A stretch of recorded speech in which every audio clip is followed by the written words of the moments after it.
বর্ষে ভর্তিকৃত 54তম ব্যাচের শিক্ষার্থীদের, নবাগত শিক্ষার্থীদের প্রবেশিকা অনুষ্ঠানের সম্মানিত সভাপতি, বিশ্ববিদ্যালয় শিক্ষার্থী কল্যাণ ও পরামর্শ কেন্দ্রের পরিচালক, উপস্থিত প্রধান অতিথি বিশ্ববিদ্যালয়ের মাননীয় উপাচার্য, মাননীয় উপাচার্য শিক্ষা, মাননীয় কোষাধ্যক্ষ, সম্মানিত ডিনগণ এবং ইনস্টিটিউটের পরিচালকগণ এবং আমার সামনে উপবিষ্ট আমার শ্রদ্ধেয় সহকর্মীগণ, বিশ্ববিদ্যালয়ের শিক্ষক, কর্মকর্তা, কর্মচারীগণ যারা উপস্থিত আছেন, আমি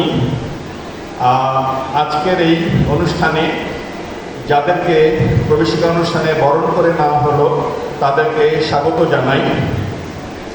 তাদেরকে এইটুকু বলতে চাই যে তোমরা যখন বিশ্ববিদ্যালয়ে এসেছো, তোমরা এসে দেখেছো জাহাঙ্গীরনগর বিশ্ববিদ্যালয়ে দীর্ঘ আকাঙ্ক্ষিত একটি নির্বাচন, যেই নির্বাচনের মধ্যে দিয়ে জাহাঙ্গীরনগর বিশ্ববিদ্যালয় পরিচালনায় শিক্ষার্থীদেরকে অন্তর্ভুক্ত করার সুযোগ হয়েছে। গত 11 সেপ্টেম্বর বহুল প্রতীক্ষিত জাকসু নির্বাচন হয়েছে।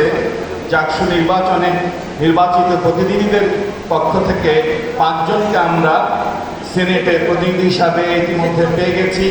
জাহাঙ্গীরনগর বিশ্ববিদ্যালয়ের আমি মনে করি এই 33 বছর এই সময়ে এসে 1973 অধ্যাদেশ অনুসরণ করে পরিচালিত হবার চেষ্টা করছে। এটি আমাদের একটি বড় অর্জন। আমরা এই অর্জনকে অব্যাহত রাখতে চাই।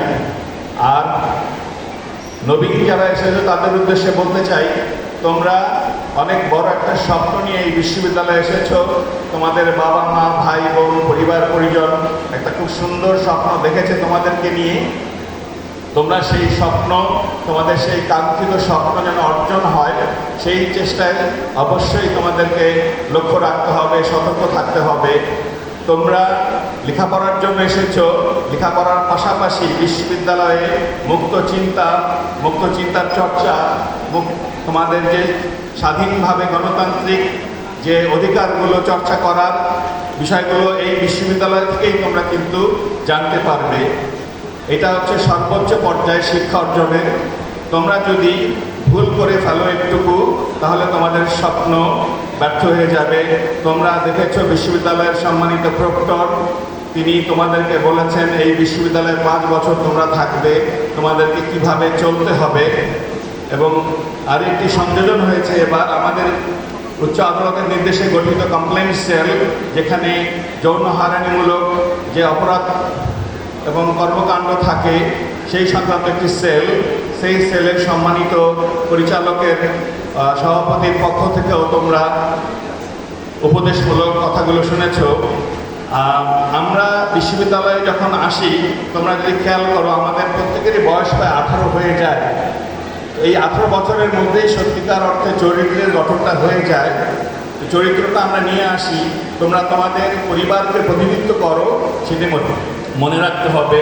বিশ্ববিদ্যালয় যখন চলবে, তোমরা কিন্তু তোমাদের বিভাগ, তোমাদের হল তোমরা রিপ্রেজেন্ট করবে, তোমাদের পরিবারকে রিপ্রেজেন্ট করবে। বিশ্ববিদ্যালয় প্রশাসন সবসময় তোমাদের পাশে থাকবে। এবং হচ্ছে যে এটুকু বলতে চাই, তোমরা শুনেছো যে র্যাগিং এবং মাদকের ক্ষেত্রে আমাদের এই প্রশাসনের হচ্ছে টলারেন্স একেবারে 0। আমরা কোনোভাবেই এই ধরনের অপরাধমূলক কর্মকাণ্ড বরদাস্ত করব না। এটি খুবই গুরুত্বপূর্ণ। আমি 1982 সনে ক্লাস 8-এ রাজশাহী ক্যাডেট কলেজে পড়ার সময় শিখেছিলাম, যেটা আমি এখনও ভুলি নাই। আমি আমার নবীন শিক্ষার্থীদের উদ্দেশ্যে বলতে চাই, খুবই গুরুত্বপূর্ণ। একটা হচ্ছে সেন্স অফ ডিসেন্সি, আর হচ্ছে sense of proportion, the sense of judgement. এই বিষয়গুলো তোমরা যদি খেয়াল রাখো, সেন্স অফ ডিসেন্সি মানে কোথায় কীভাবে কথা বলতে হবে, কি আচরণ করতে হবে, কি করা যাবে না, এবং প্রপোর্শন, জাজমেন্ট সব যদি তোমাদের ঠিক থাকে, তোমরা অবশ্যই একজন সুনাগরিক হিসাবে গড়ে উঠতে পারবে। শিক্ষা জীবনে একটি ভালো ফল অর্জনই সব কিছু না, সুনাগরিক হিসাবে গড়ে ওঠাটা খুবই গুরুত্বপূর্ণ। আমাদের প্রত্যাশা, তোমরা এই বিশ্ববিদ্যালয়ে যারা চান্স পেয়েছো, পড়ার সুযোগ পেয়েছো, তোমরা প্রত্যেকেই অত্যন্ত মেধাবী এবং সে কারণে আমি তোমাদেরকে অভিনন্দন জানাই। তোমরা অত্যন্ত সৌভাগ্যবান, তোমরা এরকম একটি অন্যতম পাবলিক বিশ্ববিদ্যালয়ে পড়ার সুযোগ পেয়েছো। এই যে সফলতা সেটি যেন অব্যাহত থাকে, একটি ভালো সার্টিফিকেট অর্জনের সাথে সাথে একজন ভালো নাগরিক হিসাবে যেন এই বিশ্ববিদ্যালয় থেকে বের হয়ে যেতে পারো। এবং আমাদের এই প্রশাসনের অবশ্যই চেষ্টা থাকবে নিয়মিত ইন্টারভেলে জাকসু নির্বাচন করা। আমরা চাই এই বিশ্ববিদ্যালয় থেকে নবীন নেতৃত্ব তৈরি হবে এবং দেশে জাতীয় ক্ষেত্রে আন্তর্জাতিক ক্ষেত্রে তারা ভূমিকা রাখবে। আমরা যে যাত্রা শুরু করেছি এই প্রশাসন আমরা যতদিন আছি আমরা সেই যাত্রা সেই প্রচেষ্টা অব্যাহত রাখব। নবীনদের এই বিশ্ববিদ্যালয়ে সুন্দর সুস্থ একটি জীবন আমি প্রত্যাশা করি। তোমরা সবাই ভালো থাকবে, সুস্থ থাকবে, এটুকু বলে আমার বক্তব্য শেষ করছি। ধন্যবাদ।